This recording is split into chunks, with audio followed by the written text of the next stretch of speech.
16 नवंबर को हल्द्वानी के उजाला नगर इलाके में एक तनावपूर्ण रात गुजरी जब हिंदू संगठनों ने एक अफवाह के आधार पर हंगामा किया।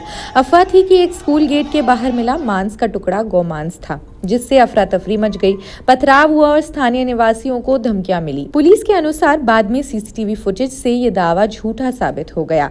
पुलिस ने बताया कि हंगामा तब शुरू हुआ जब एक राहगीर ने स्कूल के प्रवेश द्वार के पास मांस का छोटा टुकड़ा देखा और किसी ने जल्दी अफवाह फैला दी कि ये गाय का मांस है। अफवाह इतनी तेजी से फैली कि घटनास्थल पर पहुंचने से पहले ही भीड़ इकट्ठा हो गई। एसएचओ सुनील जोशी ने कहा, शुरुआत में अधिकारियों ने भीड़ को शांत करने की कोशिश की। कुछ ही मिनटों में कई हिंदू संगठनों के कार्यकर्ता मौके पर जमा हुए, नारे लगाने लगे और दूसरे समुदाय पर कत्ल का आरोप लगाया। ड्यूटी पर मौजूद अधिकारी समझाने की कोशिश करते रहे कि मांस की पहचान अभी नहीं हुई है, लेकिन भीड़ और उग्र होती गई। देखिए ये वीडियो।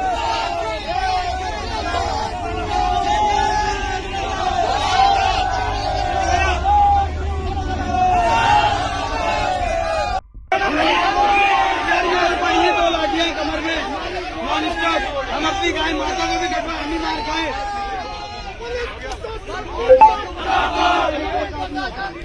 बाद में पुलिस द्वारा जांचे गए सीसीटीवी फुटेज में एक आवारा कुत्ता मांस लेकर जाते दिखा। अधिकारियों ने पुष्टि की। अभी भाई सब जगह पूरे हल्द्वानी में न्यूज फैल चुकी है कि उजाला नगर उजालेश्वर मंदिर के पास किसी ने एक गाय के बछड़े का सर रख दिया है। तो भाई ये बिल्कुल झूठी न्यूज है। का सर जरूर रखा गया है, लेकिन वो सर एक कुत्ते ने लाके कहाँ से रखा है वो तो नहीं पता, लेकिन आप वीडियो में साफ साफ देख सकते हैं कि एक कुत्ता जो गाय के बछड़े के सर को लाके अलीगढ़ पब्लिक स्कूल के सामने रख देता है। स्पष्टीकरण के बाद भी भीड़ का एक हिस्सा पड़ोसी दुकानों और घरों पर पथराव करता रहा। कुछ लोग तथ्यों को स्वीकार करने के लिए तैयार ही नहीं थे। शहर के एसपी मनोज कथियाल ने कहा, पुलिस को भी हल्का बल प्रयोग करना पड़ा ताकि अशांति न फैले। इलाके में अतिरिक्त सुरक्षा बल तैनात कर दिए गए हैं। 2 एफआईआर दर्ज की गई है।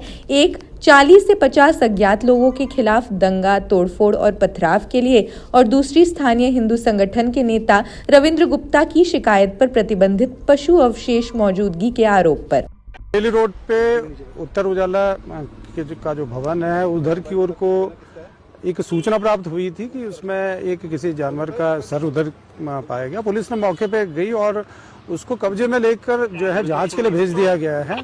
उसके बाद कई लोग यहाँ पे इकट्ठा हुए हैं। उसमें विशेषकर जो युवा हैं और जो लड़के हैं वो ज़्यादा इकट्ठा हुए हैं। उन सबको समझाया गया और उसके बाद एक टीम बनभूलपुरा थाने की इसकी तहकीकात में जुट गई। जो प्रारंभिक चीज़ें हमें दिखाई दी, एक कुत्ता जो है एक मांस के टुकड़े को लेकर खींचकर दिखाई दे रहा है, उधर की ओर को लाते हुए हैं। उन लोगों को समझाया गया है कि भाई इसमें पुलिस अपनी इन्वेस्टिगेशन कर रही है, अपनी जांच कर रही है। उसके बाद भी कई जो युवा थे वो खाए पिए हुए हैं और उसके बाद लगातार यहाँ पे हुड़दंग मचा रहे हैं। उनको पुलिस ने उस स्थान से हटाया है। अभी कुछ लोग बचे हुए हैं और उनको हम कोशिश कर रहे हैं कि ये अभी अपने अपने घरों को चले जाएं। फॉरेंसिक विशेषज्ञों को मांस के नमूने की जांच के लिए बुलाया गया है। हालांकि अधिकारियों का कहना है कि प्रारंभिक दृश्य जांच में ये गौमांस नहीं लगता। मुस्लिम समुदाय के निवासियों ने इस घटना को अफवाहों से प्रेरित हेट क्राइम का एक और उदाहरण बताया।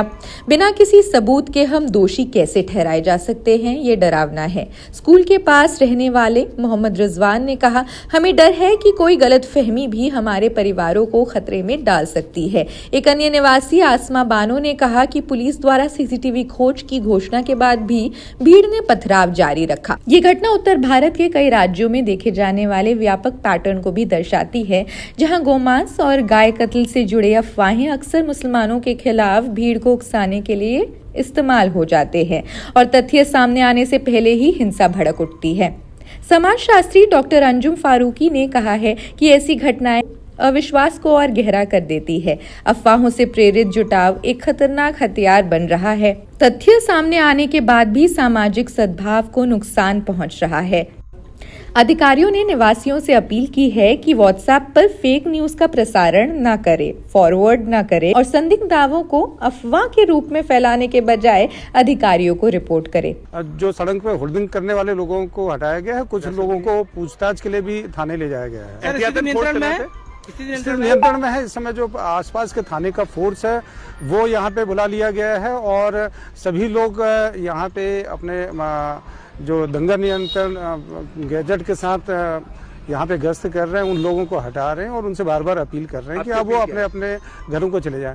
अपील यही है कि जो ये संवेदनशील मसला है इसको पुलिस को जांच करने का मौका दें और इसमें जो जांच के बाद जो स्थिति सामने आएगी उसके हिसाब से आगे की वैधानिक कार्रवाई की जाएगी। इसमें लगातार हम अपील कर रहे हैं कि जो शांति व्यवस्था है, जो हमारे शहर की अमन व्यवस्था है, उसको बनाने में सभी लोग मदद करें। खैर, इस खबर में तो बस इतना ही। आप अपने विचार कमेंट्स में हमें जरूर बताएं। देश दुनिया की अन्य खबरों के लिए देखते रहे जनसत्ता। शुक्रिया।